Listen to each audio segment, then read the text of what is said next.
Welcome to Dark Truths, Religion Uncovered, a thought-provoking journey, where we juxtapose the timeless wisdom of ancient traditions against the backdrop of contemporary faith practices. Here we seek to challenge and expand our understanding of belief, particularly interrogating the sacrifices made in the name of compassion and kindness. Tonight, we are poised to address a profound shift that has insidiously eroded the core of faith from within: the diminishing role of discipline. Historically, spiritual formation was non-negotiable. It was the very bedrock of a believer's life. Think about it. Fasting, solitude, rigorous study, communal accountability.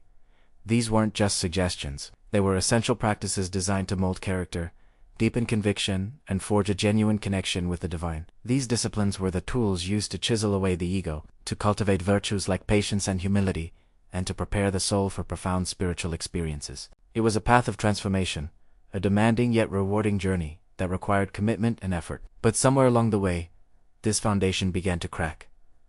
So what happened? When did this rigorous formation become optional? The shift was gradual, a slow drift influenced by broader cultural changes. We entered an age of convenience, where instant gratification became the norm. This consumer mindset seeped into our spiritual lives. Faith started being marketed as a product designed for our comfort, rather than a transformative path that demands something from us. Churches and spiritual communities, perhaps with good intentions to be more inclusive and less intimidating, began to lower the bar. The message subtly changed from "come and be transformed" to "come as you are and stay as you are."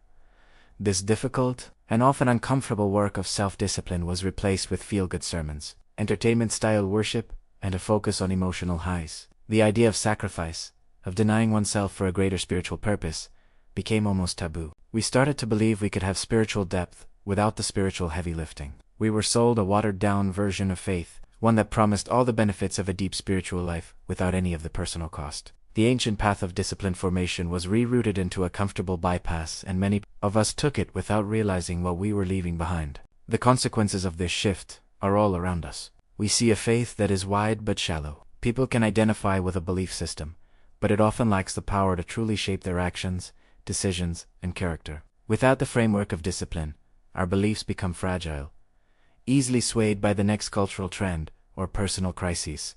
We've created a generation of spiritual consumers instead of committed disciples. This isn't a criticism of individuals, but an observation of a systemic change. The rich, resilient faith that was forged in the fires of discipline has been replaced by a more brittle, convenient version that struggles to withstand the pressures of modern life. But it's not too late to reclaim what has been lost. The ancient paths are still there, waiting to be read. It begins with a conscious choice to move beyond spiritual consumerism and embrace the transformative power of discipline. It means intentionally incorporating practices like fasting, contemplative prayer, and meaningful study back into our lives, not as legalistic rules, but as liberating tools for growth. It's about finding a community that'll challenge you, not just comfort you. True compassion and kindness aren't born from ease. They are cultivated through the hard work of shaping our inner world. By re-embracing formation, we can build a more robust, meaningful faith that not only transforms us, but also empowers us to be a genuine force for good in the world. Thank you for joining us on this deep dive. If this resonated with you,